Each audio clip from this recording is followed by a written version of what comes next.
Assalamualaikum warahmatullahi taala wabarakatuh. Berjumpa lagi bersama saya, Cikgu Azmi. Okey. Sebelum ni kita dah belajar mengenai kemahiran bertutur, kemahiran mendengar, kemahiran membaca, okey, kemahiran aspek bahasa. Seterusnya, pada hari ini kita akan melihat kepada kemahiran menulis. Okay, sebelum kita teruskan pembelajaran pada hari ini, saya nak ingatkan murid-murid semua untuk masuk dalam Google Classroom. Okey, kemudian buat apa? Yang pertama, isi kehadiran. Yang kedua, buat latihan pengukuhan. Selepas latihan pengukuhan, sila turn in kerja anda supaya saya dapat tahu anda menghadiri kelas saya. Okey. Dan bagi mereka-mereka yang tidak dapat masuk ke dalam Google Classroom, okey, saya juga akan upload semua bahan yang ada daripada video, nota, latihan ke dalam dan juga kehadiran ke dalam WhatsApp group kelas. Okay, tanpa membuang masa, kita terus kepada pembelajaran kita pada hari ini. Apa tajuk kita? Penulisan ulasan. Baiklah murid-murid, seperti anda dapat lihat, okey, ini slide kita, iaitu kemahiran ulasan, iaitu kemahiran menulis. Standard kandungan yang ada pada kemahiran menulis ini ialah menulis untuk melengkapkan maklumat dalam pelbagai bahan. Yang kedua, standard pembelajaran, menulis untuk melengkapkan perenggan dalam pelbagai bahan dengan betul dan tepat. Okay. Terus kepada pembelajaran kita, iaitu panduan menghasilkan ulasan. Okey, bagi mereka yang kurang mahir, saya berikan cara yang agak mudah untuk anda buat. Okey, berdasarkan soalan-soalan yang telah anda lakukan sebelum-sebelum ini. Okey, yang pertama, baca dan fahami arahan soalan dan kenal pasti kehendak soalan. Okay, tengok saya beri contoh soalan kat sini. Penggunaan internet begitu popular dalam kalangan murid belakangan ini. Okay, lihat jadual di bawah dengan teliti, kemudian tulis ulasan yang panjangnya antara 80 hingga 100 patah perkataan. Cari, biasanya kehendak soalan akan berada bahagian atas ni. Okay, kehendak soalan akan ada bahagian atas ni. Lihat dengan teliti. Yang kedua, teliti bahan rangsangan yang diberikan untuk mencari isi tersurat yang akan anda tulis. Okay, isi tersurat akan ada pada gambar rajah, akan ada pada jadual, akan ada pada petikan yang diberikan. Okay, itu semua isi tersurat. Mudah. Okay, dalam sini contohnya kat sini saya bagi apa? Ada graf di sini. Jadi yang pertama, kalau graf mesti ada paksi X, paksi Y. Okay, kalau cartapai adalah dia punya pembahagian-pembahagian dia. Kalau gambar rajah adalah perkataan-perkataan dia yang diletak dalam situ. Kehendak soalan dia dekat sini. Penggunaan internet dalam sehari bagi murid sekolah menengah. Apa murid harian buat? Setiap hari apa benda dia buat? Okey. Okay. Yang kedua ialah peratus dia dan waktu penggunaan bila dia guna internet.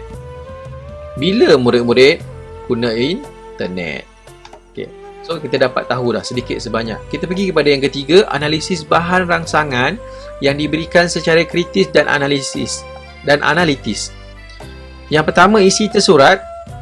Jika melibatkan gambar rajah, perhatikan setiap perkataan yang tertulis pada gambar rajah. Ini saya dah cakap tadi dah. Okay. Jika melibatkan graf atau carta, murid-murid perlu memerhatikan graf atau carta yang diberikan antaranya. Bila graf, carta semua ni, kita lihat nilai yang tertinggi. Okay, jadual pun sama, lihat nilai tertinggi. Yang kedua, nilai yang terendah. Okay, kemudian purata pun boleh letak di situ. Okay, isi tersurat tak ada masalah. Tapi bila melibatkan isi tersirat, murid-murid jadi pening. Cikgu tak boleh nak buat, tak boleh teringat. Okay, apa yang kamu kena buat? Yang pertama, berikan kebaikan, keburukan, faedah, langkah-langkah atau cadangan. Salah satu. Bagi dua pun tak ada masalah. Kalau awak beri kebaikan dua, keburukan dua pun boleh. Okey, biasanya kebaikan lah lebih. Bagi faedah pun boleh. Bagi langkah-langkah pun boleh. Okay, lihat pada kehendak soalan. Jangan main bagi je. Itu kena ingat. Ingat apa dia? Ikut kehendak soalan. Kalau kehendak soalan kamu ikut, insya-Allah ulasan kamu tidak terpesong. Seterusnya, nombor 4, pendahuluan ulasan hendaklah yang menggambarkan tajuk yang hendak diulas. Bagaimana nak menulis pendahuluan dalam ulasan? Yang pertama, okey, yang ni saya dah permudahkan pada awak. Jika dia bagi graf, okey, saya beri contoh graf kat sini. Jangan risau, awak lihat je dalam graf yang ada. Awak lihat kat situ ada tajuk dia, ada paksi X, paksi Y.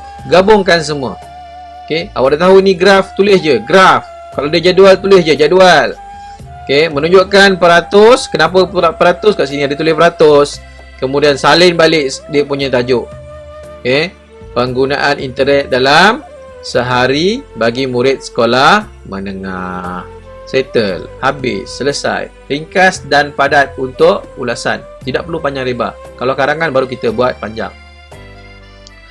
Okey, nombor 5, kemukakan sekurang-kurangnya 3 isi tersurat dan 3 isi tersirat. Okey, boleh jadi 2 isi tersurat, 4 isi tersirat. Boleh jadi 1 isi tersurat kepada 5 isi tersirat pun boleh. Tak ada masalah.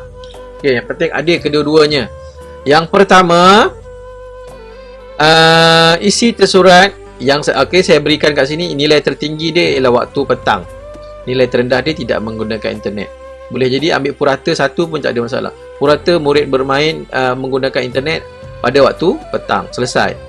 Okay, isi tersirat yang saya beri 2, kebaikan dan juga keburukan. Okey, so ada 4 isi kat situ. Dapat mencari bahan rujukan untuk menyelesaikan tugasan. Yang kedua, mengisi masa lapang yang berfaedah. Yang ketiga, berkomunikasi melalui Facebook, Instagram, Twitter. Yang keempat, keburukan internet, menyebarkan perkara yang belum sahih. Okey, awak dah senaraikan semua. Okey, terus kepada awak dah boleh laksanakan ulasan kamu. Dah boleh start menulis. Okey, dan bila nak menulis, inilah antara yang perlu kita titik beratkan, iaitu penggunaan penanda wacana yang bersesuaian. Jangan main ingat tulis. Okay. Penanda wacana ialah perkataan ataupun rangkaian perkataan yang berfungsi merangkai ayat untuk melanjutkan sesuatu maklumat. Okay.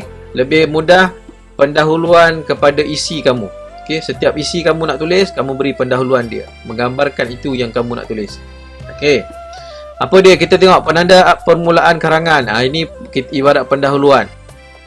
Nak menunjukkan, kalau nak menggunakan yang lain daripada yang tadi, kita gunakan yang ni. Yang tadi kita ambil dalam gambar. Okay. Tapi yang ini kita tukar sikit. Pada era globalisasi ini, okay, internet sudah menjadi sebahagian daripada keperluan hidup manusia. Sedikit gambaran sahaja. Okay, kemudian penanda wacana memulakan isi baharu supaya karangan awak taklah guna selain itu, seterusnya, ulang. Jadi di sini saya senaraikan ada selain itu, di samping itu, sementara itu, lebih-lebih lagi, dalam pada itu. Ini semua awak boleh gunakan. Cari kesesuaian dengan isi. Okey, dengan kehendak soalan. Yang seterusnya, penanda huraian isi karangan. Yang ini jarang kita guna pakai. Okey, sebab apa? Ini biasanya untuk karangan yang panjang lah. Hal ini demikian kerana, hal ini berlaku kerana, okey, yang ini lupa nak ke bawah, hal ini terjadi kerana. Seterusnya untuk memberi contoh. Macam mana nak bagi contoh? Misalnya, biasanya murid akan tulis contohnya, lepas tu perenggan berikutnya pun contohnya. Tapi kali ini awak boleh guna misalnya, contohnya, sebagai contoh, tamsilnya, antaranya adalah seperti. Kan berbeza karangan kamu. Kemudian penanda menutup isi. Ini pun biasanya dalam karangan yang panjang-panjang. Dalam karangan ulasan tidak perlu. Okey, melainkan dia minta kesan-kesan pembalakan. Itu lain. Baru kita guna perkataan ni. Penanda memulakan perenggan penutup. Yang ini kita guna pakai. Satu je, tak guna banyak pun.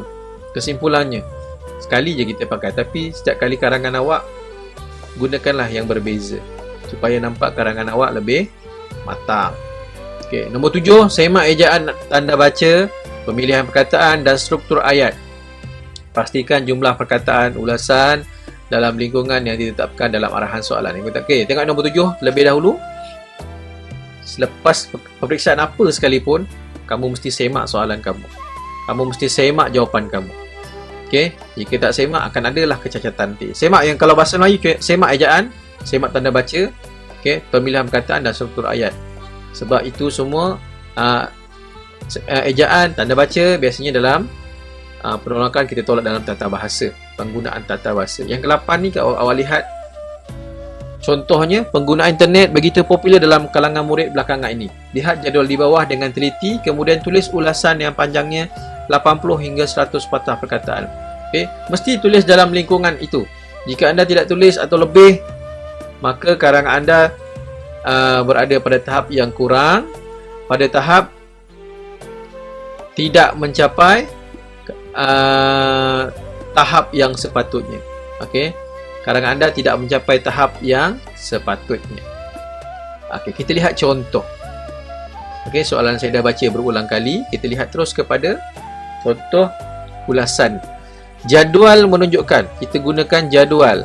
Boleh juga guna perkataan jadual. Menunjukkan peratus pengguna internet dalam sehari bagi murid sekolah menengah. Secara purata, peratusan murid yang menggunakan internet adalah tinggi selepas berakhirnya waktu sekolah. Satu je bagi isi. Cukup isi tersurat. Antara faedah, kita bagi faedah ataupun kebaikan. Melayari internet kepada murid termasuklah dapat mencari bahan rujukan untuk menyiapkan tugasan yang diberikan oleh guru. Okey, selain itu, okey, masa lapang murid lebih terisi dengan melayari laman yang berfaedah. Selain menambahkan pengetahuan, internet menyediakan kemudahan Facebook, Instagram dan Twitter untuk berkomunikasi. Okey, awak tengok penggunaan penanda wacana yang berbeza antara faedah. Selain itu, selain menambahkan pengetahuan, okay, tak adalah kita gunakan selain itu seterusnya, supaya ada pelbagai. Walau bagaimanapun, terdapat segelintir murid yang menyalahgunakan internet dengan menyebarkan perkara-perkara yang belum tentu kesahihannya. Nampak? Ada lagi, walau bagaimanapun kita gunakan penanda wacana yang berbeza. Dan akhir sekali, kesimpulannya, ibu bapa harus mendidik dan mengawasi anak-anak yang gemar melayari internet. Kesimpulannya, biasanya kita berikan cadangan. Ini sedikitlah cadangannya, tak perlu panjang-panjang. Okey, baiklah murid-murid, itu sahaja kelas kita pada hari ini. Semoga anda semua dapat memahami pembelajaran dan pengajaran dan pembelajaran kita pada hari ini.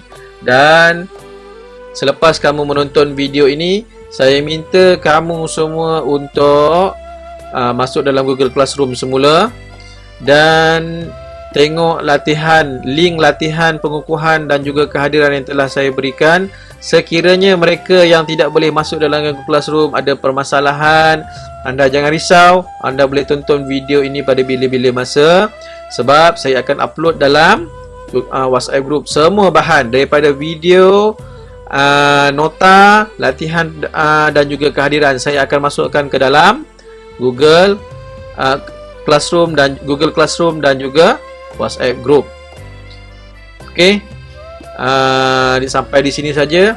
Assalamualaikum warahmatullahi wabarakatuh. Kita jumpa lagi pada kelas yang akan datang.